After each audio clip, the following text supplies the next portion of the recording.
The purpose of this republishing is simple. It is nearly impossible to find the original book anywhere in physical form at an affordable price, and there are no electronic book options available. Therefore, I wanted to compile the information for my own personal collection. According to my research online, the original book was titled, "Was Jonestown a Central Intelligence Agency Medical Experiment?" A review of the evidence, published in 1989 by the Edwin Mellen Press. The interesting thing about this project is that I could not find anything substantial about Michael Myers online. What led me to his work was a random post I came across in a conspiracy forum.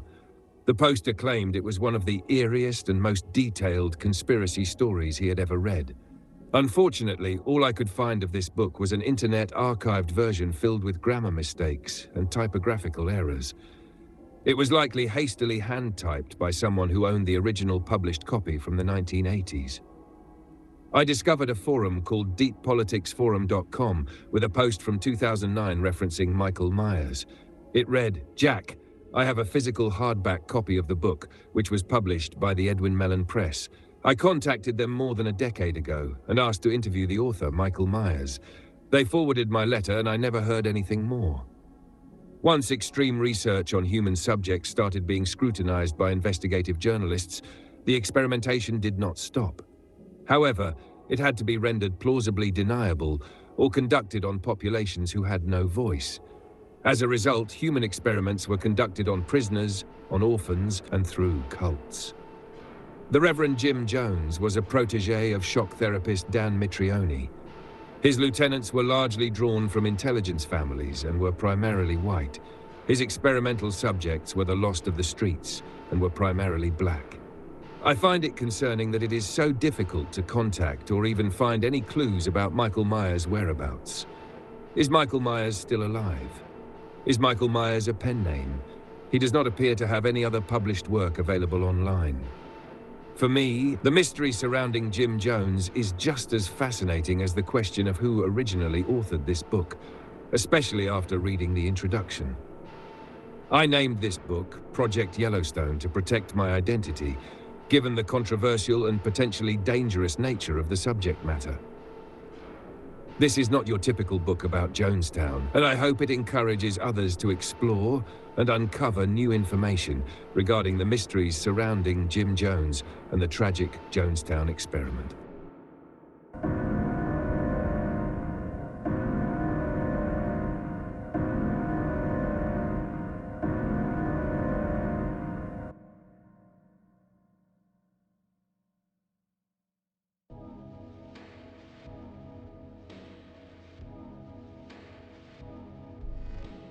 Just because the German army surrendered does not necessarily mean that the Allied powers won the Second World War. War, especially a global conflict, involves much more than just military maneuvers. It also has deep economic, social, and political consequences. Certainly, the Allied powers achieved a military victory over the Nazi regime, but that is the only outcome that is truly certain.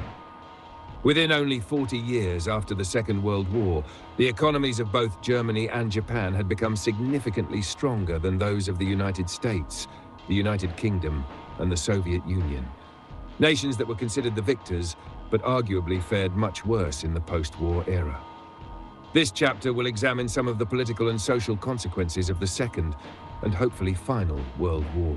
Anyone familiar with 20th century history will recognize this chapter's title as the phrase that began and ended nearly every official communication in Nazi Germany's Third Reich. But what does the average American truly know about this regime that nearly conquered the world? Surprisingly, very little. Although countless volumes have been written on the topic, few people have taken the time to read even basic introductory texts, such as The Rise and Fall of the Third Reich. These works are often dense and highly detailed, making them inaccessible to most readers. Public perception of the Nazis has largely been shaped by motion pictures, newsreels, documentaries, and articles, sources that too often present a subjective, one-dimensional form of propaganda. Since the story of Jonestown has roots in the ideologies and tactics of Nazi Germany, understanding the full significance of the Jonestown experiment requires first dispelling some common misconceptions about the Nazis. Contrary to the widely accepted belief, the Nazi regime was not solely anti-Semitic. Rather, it was pro-Aryan. And there is a distinct difference. The fair-skinned, predominantly blue-eyed blondes of Nordic descent were heralded as the master race, while all others were considered subhuman. Although the Nazis did murder 6 million Jews during the Holocaust, they also murdered an additional 6 million individuals, including Slavic people, Romani, commonly referred to as gypsies, intellectuals, drug addicts, criminals, communists, and homosexuals. The reason Jewish people made up a majority of the victims is because they comprised a significant portion of the so-called subhuman population in Europe. Had the Nazis risen to power in a region like Africa, black people, and not Jews, may have been targeted for mass extermination instead.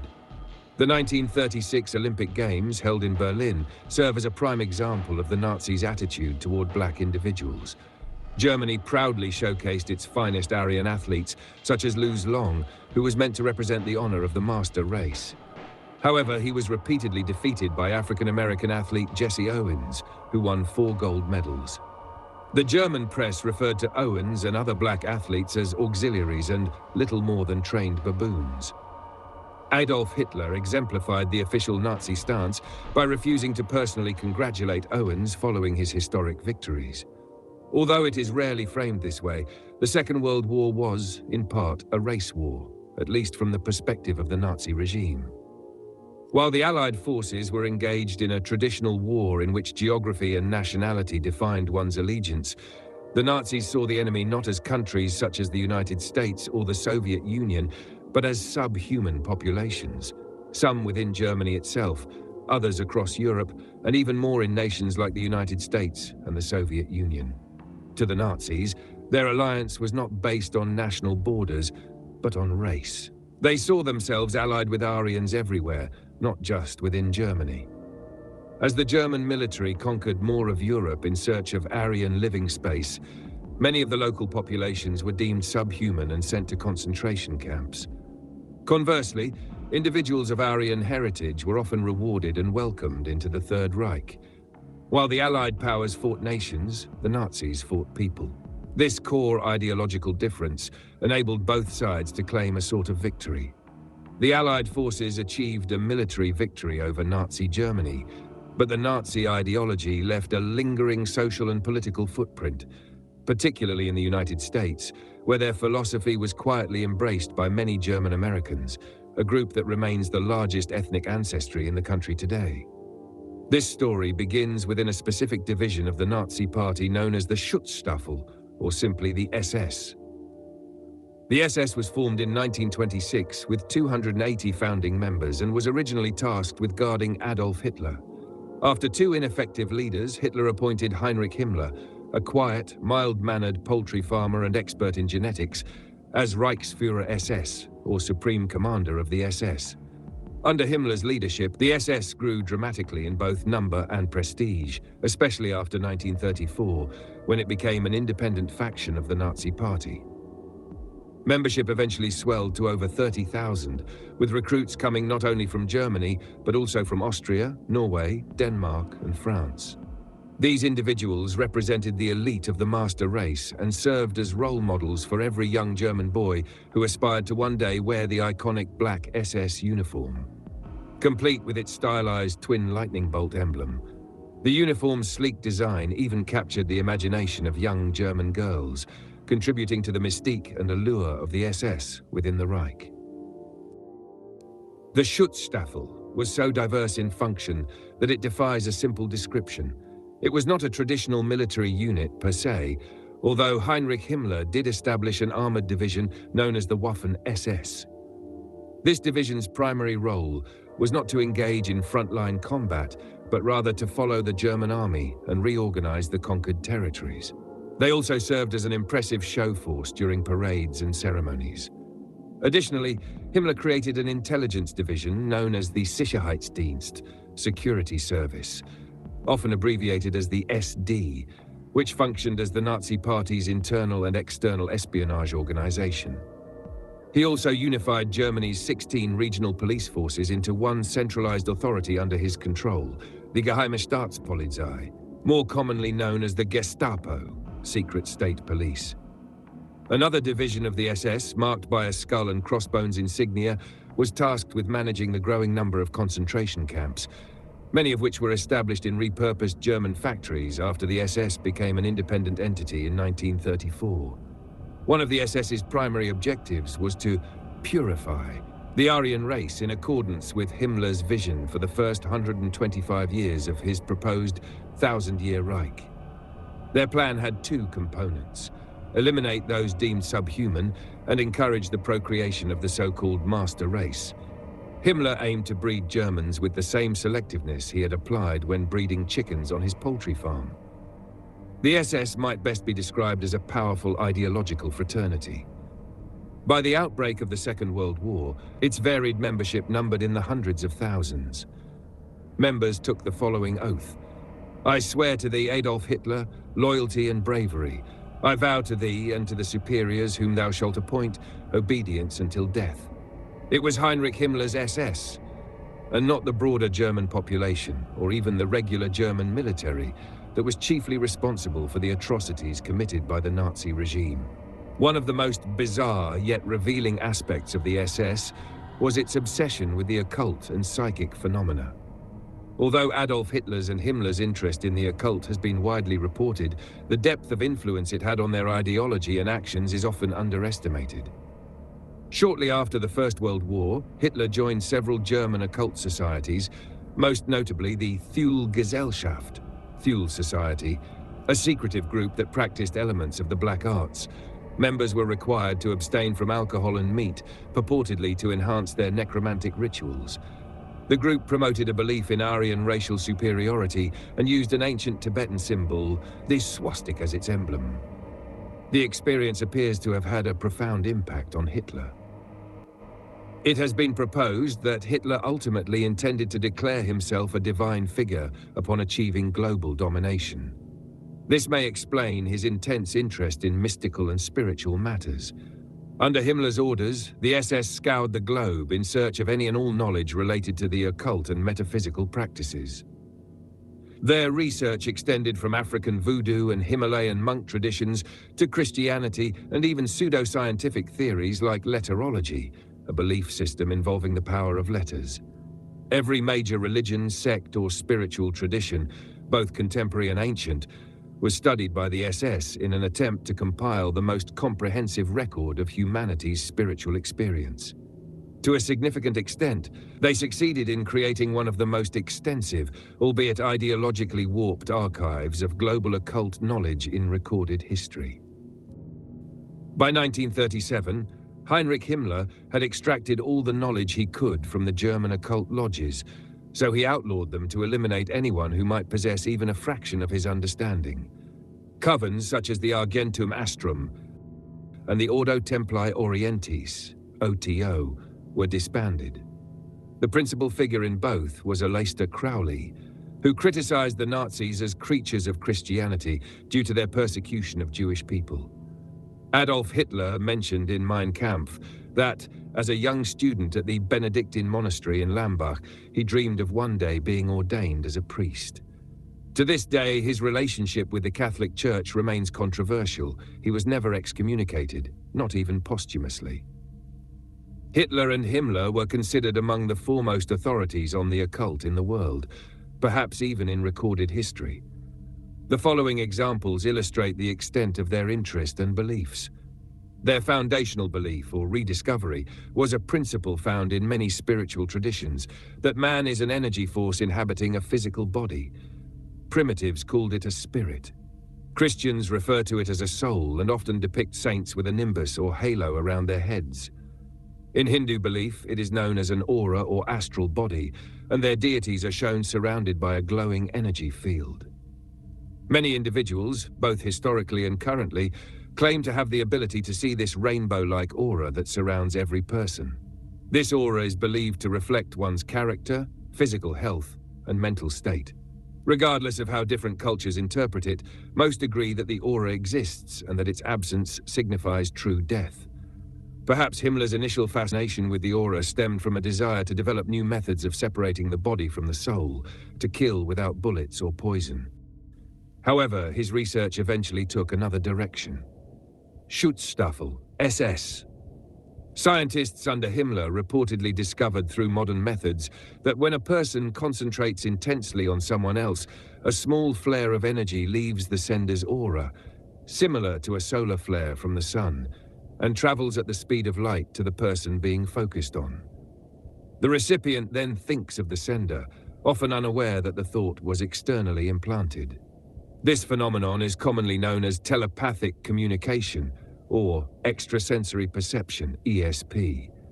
It is believed that everyone has some degree of telepathic ability, although the strength and clarity of this talent varies among individuals. It appears to be strongest between loved ones or family members, but like any physical or mental skill, telepathy can supposedly be cultivated and strengthened. The SS conducted numerous experiments in telepathic communication, some of which aimed to implant messages in people's minds while they were asleep. If the message was vivid and powerful enough, the sleeper might subconsciously accept it as their own thought and act on it upon waking. While the extent to which these experiments progressed in Nazi Germany is unclear, it is known that research into such topics continued and evolved well beyond the end of World War II. Following World War II, a new technique called Kirlian photography was developed that allowed the human aura to be captured on film, scientifically proving for the first time its existence.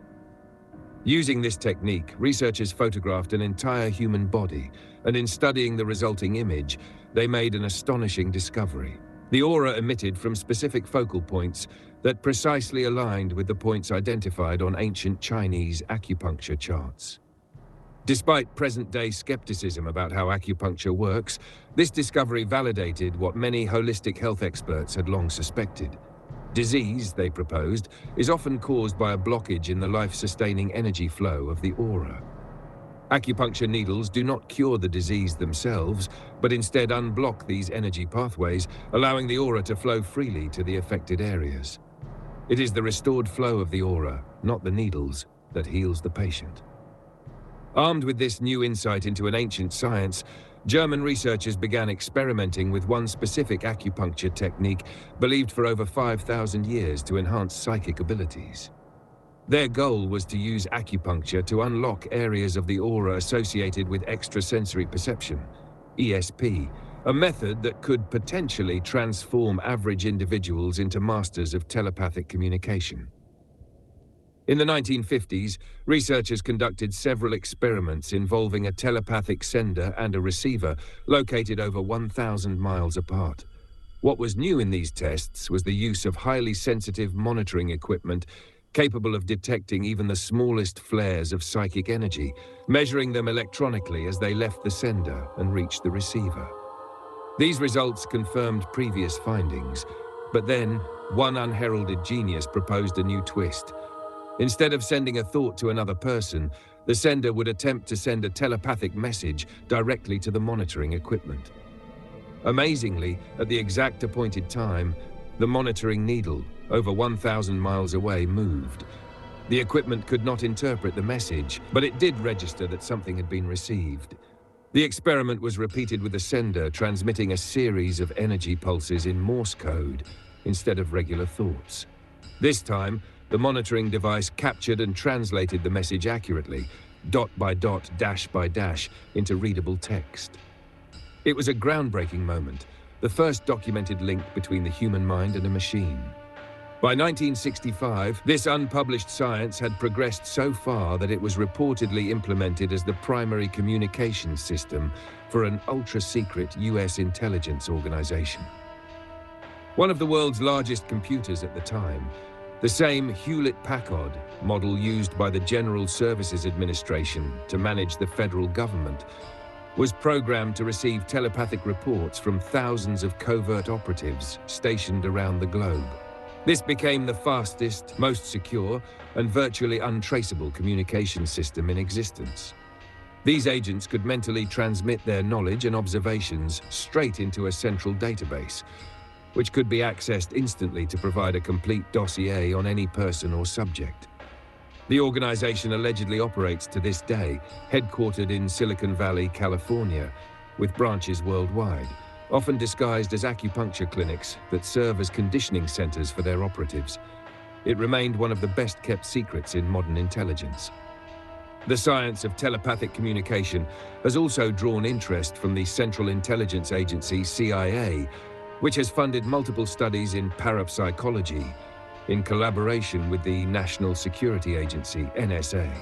Their goal: to create a national defense system using energy influences from thousands of operatives to interfere with or jam the guidance systems of incoming enemy missiles.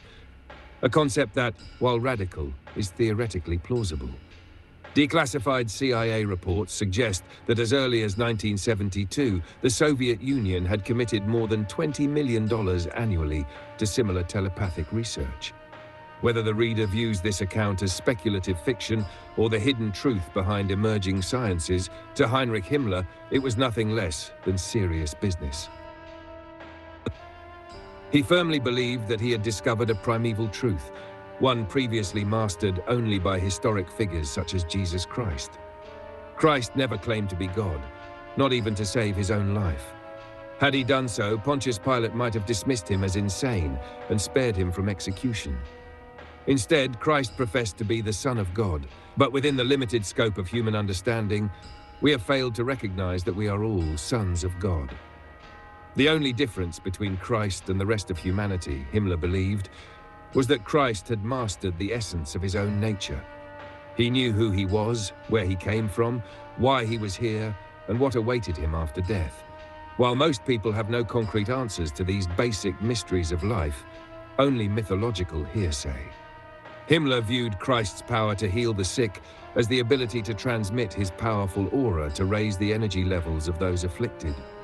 Likewise, he interpreted the power to raise the dead not as a miracle, but as the ability to cure whatever condition had expelled the spirit from the body, then guide that spirit back from the astral plane and reunite it with the physical body. In Himmler's view, the resurrection was merely the rematerialization of the astral form. Himmler's interpretation of Jesus Christ's abilities may not be unique. Several studies have even accused the Vatican of suppressing research into psychic phenomena, allegedly out of fear that science might one day explain away miracles with logic. Like their spiritual experiments, the Nazis' medical experiments have also been vastly misunderstood and grossly underestimated. Scientists in the Schutzstaffel, such as the infamous Dr. Fritz Fischer, had unrestricted access to human test subjects rather than relying solely on laboratory animals. Tremendous strides were reportedly made in fields such as genetic engineering and sterilization, though the only widely acknowledged outcome was the development of male sterilization techniques, commonly referred to today as vasectomy procedures. Himmler, who had made it illegal for non-Aryans to reproduce, wanted to go further and make it physically impossible. Professor Karl Klauberg, the SS doctor in charge of sterilization efforts at Auschwitz, devised a horrifyingly efficient method of mass sterilization. He oversaw the installation of 24 specially designed counters throughout Germany and Poland. As each of the thousands of daily registrants passed these counters, they were unknowingly subjected to intense, targeted doses of X-rays. These sterilization experiments addressed only one half of Himmler's vision, eliminating so-called subhumans. The other half, focused on promoting the procreation of the Aryan master race, has been less reported and often misunderstood. There has been widespread speculation that the Nazis attempted to create the ideal Aryan specimen in a laboratory, using methods similar to those described in Aldous Huxley's 1932 novel Brave New World, or Ira Levin's later work The Boys from Brazil. Huxley's novel certainly did not escape Himmler's notice. He even placed Huxley on a special search list of English intellectuals marked for abduction by the SS. While it's likely that the SS engaged in such research, there is no evidence that they succeeded in synthesizing human life in a laboratory. Instead, they focused on populating Germany and Austria with naturally born Aryan children through the Lebensborn, Fountain of Life program. SS officers who could prove an untainted ancestry, free of so-called subhuman blood, dating back to the year 1750, were ordered to participate in the Lebensborn program as stud donors. These officers were only allowed to marry women who exhibited the correct racial features: fair skin, blue eyes, blonde hair, wide hips, and full breasts. During SS wedding ceremonies, the couple exchanged the chilling vow: we stand, we starve, and we do our bitter duty. To advance in their careers, SS officers were expected to father at least 4 sons. When the program failed to meet its goal of producing 1 million male super babies, polygamy was legalized for SS members. However, even with multiple wives, each woman could typically produce only 1 male child every 2 to 4 years. Himmler, realizing that time was running out for both the Nazi regime and the Lebensborn program, concluded that achieving the program's target would require nearly every Aryan woman in Germany to bear children fathered by SS officers. To support this goal, he created the League of German Girls, to catalogue the racial backgrounds of unmarried women and encourage them to have as many illegitimate Aryan children as possible. A major propaganda campaign titled Mutter und Kind, Mother and Child, was launched. Posters and newsreels portrayed the Aryan Madonna as a national heroine, celebrated for extending her devotion to the Führer by bearing children with SS men who met the racial ideal. At the core of the Lebensborn program was a network of maternity homes established by the SS across Germany, designed to care for the every need of expectant mothers and their children. While much of the German population faced severe shortages of fresh food during the war, Lebensborn children were given the best of everything. The program had top priority. Himmler's so-called super babies were considered more vital to the future of the Reich than even the German army. When the Lebensborn program continued to fall short of Heinrich Himmler's expectations, he ordered the Schutzstaffel, SS, to kidnap Aryan infants from the countries occupied by Nazi Germany and transport them to Lebensborn wards in Germany. Kidnapping foreign-born Aryan children seemed logical within the Nazi worldview, which viewed their war as one against races rather than nations. In 1939, the Waffen-SS followed the German army into Poland to catalogue the population. That same year, Himmler founded the Ahnenerbe, an SS society dedicated to the study of the sphere, spirit, deed, and heritage of the Nordic Indo-Germanic race. Under the direction of Dr. Bruno Beger, the Ahnenerbe gassed several hundred Polish Jews in order to study supposed racial differences between Aryans and Jews. Otto Ohlendorf oversaw the Einsatzgruppen, mobile killing units that gassed and executed thousands en route to mass graves. Many Poles were also sent to forced labor camps, such as Auschwitz, where they worked as slaves for German companies like IG Farben, typically only for about 3 months before dying from starvation and illness. Sustained only by thin turnip soup. While many Polish civilians were executed, over 200,000 Polish children deemed racially Aryan were kidnapped and sent to Lebensborn facilities. There, they were given German names and raised as pampered Nazis. Himmler gave the following chilling order: I consider it a good idea that small children of Polish families who are especially desirable from a racial point of view be collected and educated by us in special institutions. The children should be removed under the pretext of their health being endangered. H.H. Reichsführer SS. These kidnapped children, along with both legitimate and illegitimate children of SS officers, were removed from their biological parents and raised in Lebensborn institutions. They were eventually placed for adoption with carefully selected German families. It is widely believed that Lebensborn children were thoroughly indoctrinated with Nazi ideology. There has also been speculation that Himmler experimented with methods of hypnosis or psychological conditioning to program these children for future roles in the 1,000-year Reich. While such ideas have largely appeared in fiction, such as Aldous Huxley's Brave New World, it is plausible that Himmler sought to maintain long-term ideological control over the children, especially given the economic cost of supporting over 200,000 Polish orphans during wartime. These were, in Himmler's mind, his children, many planned before they were even conceived. He even developed a systematic way to name each of them. Rather than baptizing them in a religious ceremony, Lebensborn children were initiated into the so-called master race through an SS naming ritual. The SS, not the biological parents, chose the child's name. Himmler aimed to give them a collective identity, though he avoided giving them all the same name, which would have been both confusing and counterproductive for future covert work. Instead, he devised a clever naming system that ensured each child had a unique name, yet one that reinforced their shared identity.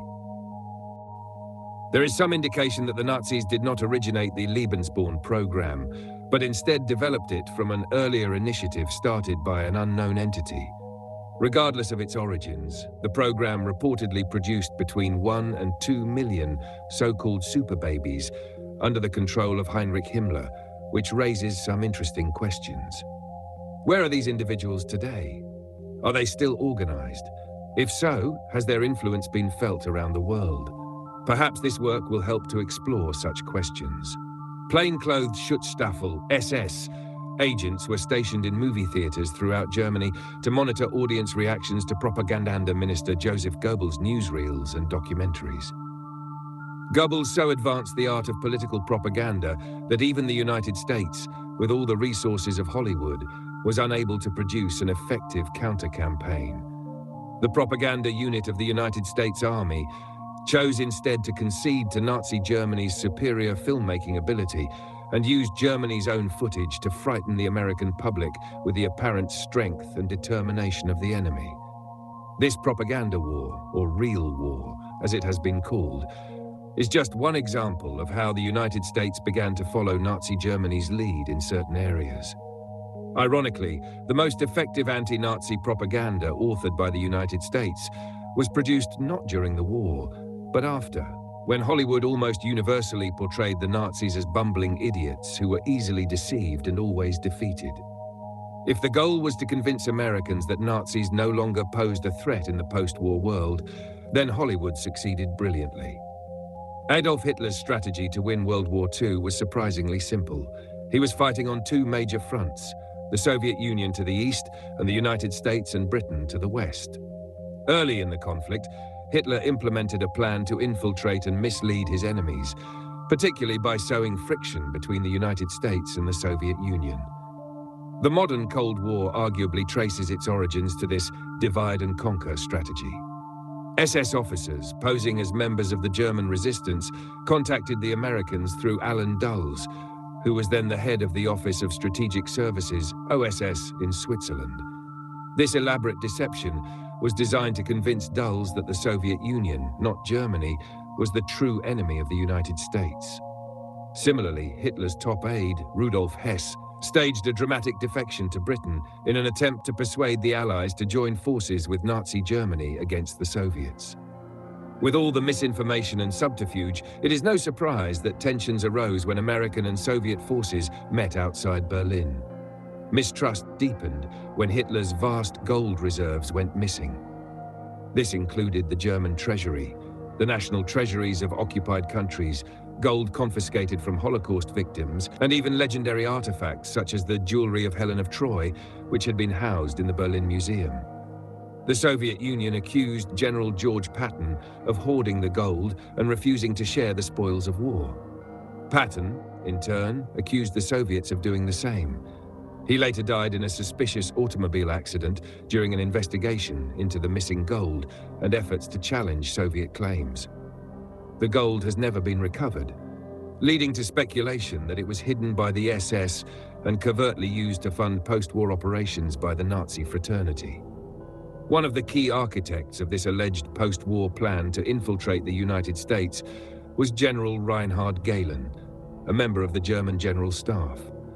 Gehlen, a staunch anti-communist, was one of Hitler's primary strategists for the Eastern Front and the foremost Nazi intelligence expert on the Soviet Union.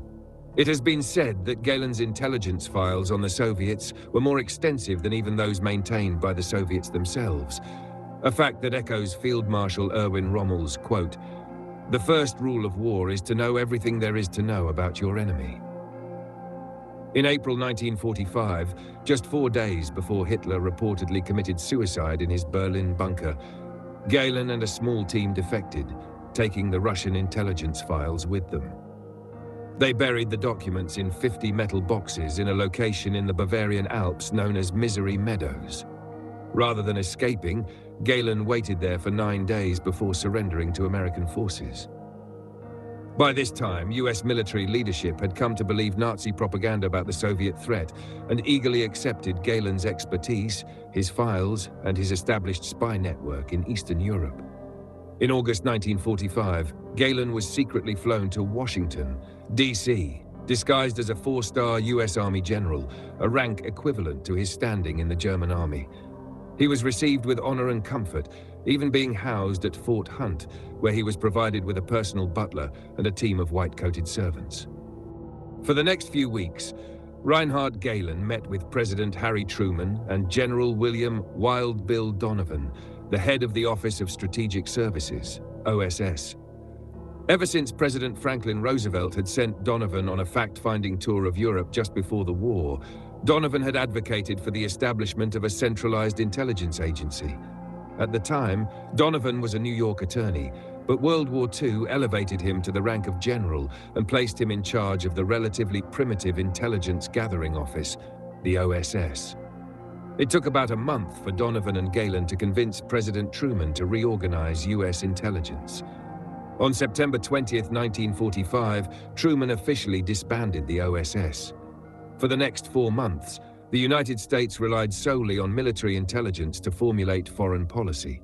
Then, on January 22, 1946, Truman established the Central Intelligence Group, CIG, headed by Rear Admiral Sidney W. Sewers. The Central Intelligence Agency, CIA, as we know it today, was later created from this group on September 18, 1947, under the direction of Rear Admiral Roscoe H. Hillenkoetter, who had previously helped set up the wartime intelligence network in the Pacific for Admiral Chester Nimitz, alongside Rear Admiral Edwin T. Layton.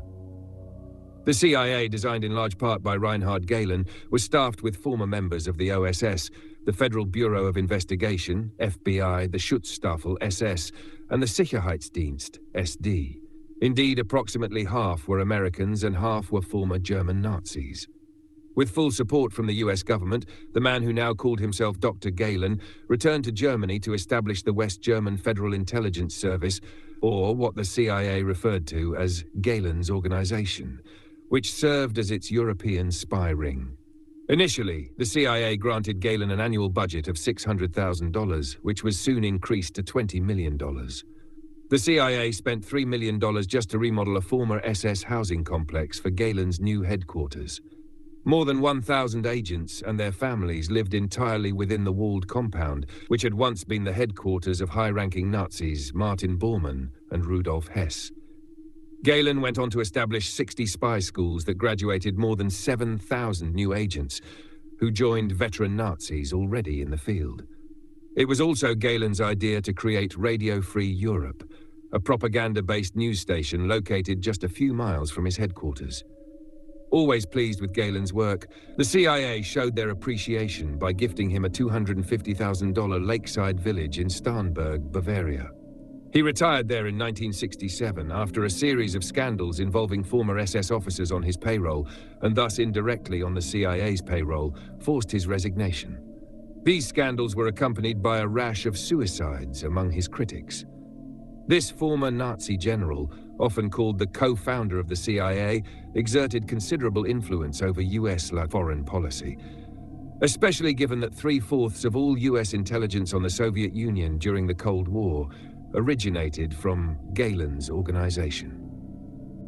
Many Americans, especially those who lived through World War II, may find it difficult to accept that the United States government would be so foolish as to hire Nazis to organize and staff such a critically important federal agency as the Central Intelligence Agency, CIA. But that is exactly what happened. If Washington was misled by the Nazis, it occurred not after, but during the war, when officials began to accept Germany's claims that Russian communists were the real threat. Following the war, fear of the Soviet Union was all that was needed to prompt President Harry Truman to accept Reinhard Gehlen's well-placed spies, who offered a convenient solution to intelligence concerns, whether legitimate or not, that had been brought to Washington's attention by the Nazis. The Schutzstaffel, SS, was so far ahead of the United States in espionage techniques that incorporating them into American intelligence required a complete overhaul of the system. So many former SS and Sicherheitsdienst, SD agents were hired by the CIA that they helped shape the very identity of the agency. They all swore allegiance to the United States, just as they had once sworn allegiance to Adolf Hitler. If one remains skeptical about the extent of Nazi infiltration within the CIA, the evidence is not hard to find. Instead of attempting to breach CIA security to identify former Nazis, one can simply examine the backgrounds of Nazi war criminals and suspects later discovered living in the United States. Most, if not all, have some history of working for the CIA. A notable example is the 1983 arrest of Klaus Barbie, a notorious SS officer known as the Butcher of Lions for his crimes against the people of that French city. After the war, Barbie was hired by the CIA and shielded from the French government, which had targeted him for prosecution. He served as a CIA informant in Bolivia, where, according to reports, he helped organize a mercenary force to protect the country's cocaine trade, cocaine that eventually made its way to the streets of the United States. French Nazi hunters eventually located Barbie and extradited him for trial. Though it was nearly 40 years too late, the United States issued a formal apology to France for having protected him, one of the rare times the US government publicly admitted wrongdoing in its hiring of former Nazis. Another former Nazi who worked for the CIA, and one whose history is even more relevant to this story, is Otto Albrecht Alfred von Bolschwing. According to a 1981 newspaper article, the war over, von Bolschwing made a move crucial to his future success. He became an American spy. He knocked on the door of the US Army intelligence, a source explained, and said, "I'm experienced. I have a ring operating. If you give me a paycheck, I'll make you very happy." He was sort of a miniature Reinhard Gehlen. In March of 1969, Otto von Bolschwing was hired as a consultant by TCI, a high-tech investment firm in Sacramento that aimed to capitalize on the latest military technology being developed in California's Silicon Valley. TCI was engaged in classified work for the Department of Defense, and according to the company's founder, ours was going to be a sensitive thing. We all had to have security clearances. A TCI memo written that same year stated that its new consultant has extremely valuable connections and information in Germany, Switzerland, Liechtenstein, the Netherlands, the Antilles, and South America. Mr. von Bolschwing's connections in these countries are current. Within his first year at TCI, von Bolschwing was appointed president of the firm by its board of directors, one of whom was oil billionaire John Paul Getty Jr. From 1939 to 1942, the Federal Bureau of Investigation, FBI, had investigated Getty's father for his close personal relationship with Adolf Hitler and for illegally selling oil to the Nazis via Mexico. According to the newspaper article that exposed von Bolschwing as a Nazi, records and interviews with TCI officials indicate that Helene von Damm, President Reagan's Austrian-born deputy assistant, translated contracts for TCI and invested $1,000 in it, while she was then Governor Reagan's secretary in Sacramento. Von Damm was too busy to talk about von Bolschwing, but through her White House secretary, said she knew him socially in Sacramento many years ago. Soon after von Bolschwing assumed control of TCI, several of the company's major stockholders began syndicating their stock and selling it to small investors in the Sacramento area. This trading was eventually found to be illegal, and several stockholders, though not von Bolschwing, were prosecuted by the Sacramento District Attorney's Office, which referred to the case as possibly the biggest stock fraud in California history. Gehlen, Barbie, and von Bolschwing are presented here as three prime examples of the thousands of Nazis who infiltrated the Central Intelligence Agency, CIA, and whose post-war activities continued to have a detrimental effect on the American people. Von Bolschwing is of particular interest, as his business dealings in California blazed a trail that would lead directly to Jonestown.